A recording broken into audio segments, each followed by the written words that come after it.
Hi folks, as you can see, I've taken apart a 18.5-inch Goldstalker Elliptical Mono.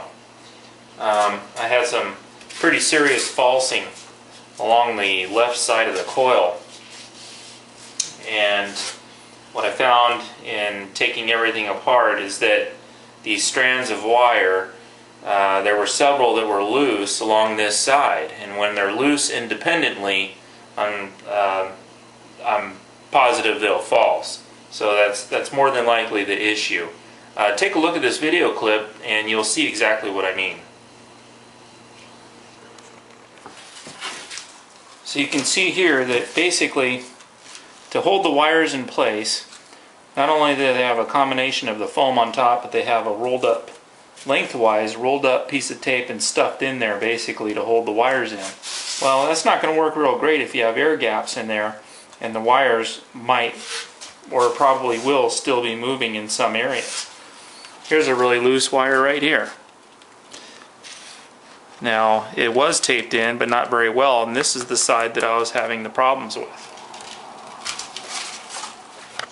So what I did to remedy that problem was I cleaned everything out, and then I injected a adhesive silicone into the wiring.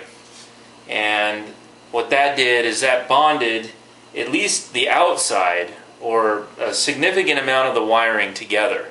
So there will no longer be any independent movement inside of there. So that's all siliconed in and nice and cleaned up now. I went ahead and added a few areas of foam. I did break a piece of foam, so I repaired it there. And I added some other little spots of foam to sort of stiffen up the outside edges of the coil so it wouldn't be so easily squeezed or compressed. The next thing we're going to do is we're basically going to rewrap the shielding wire around it and tape it off where it needs to be, and then we'll coat basically all the areas that didn't get coated. We will recoat those with a carbon-based paint. So we'll see that in a little bit, and I'll get back to you soon.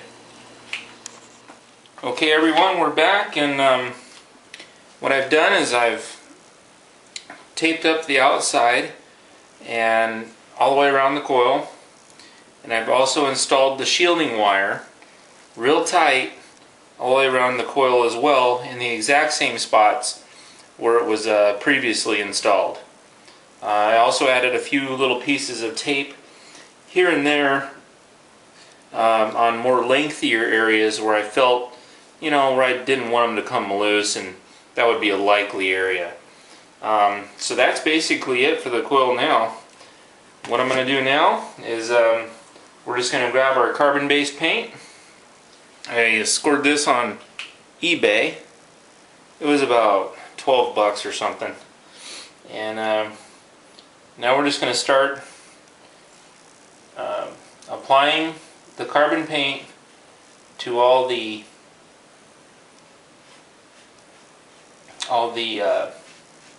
shielding wire that we just installed.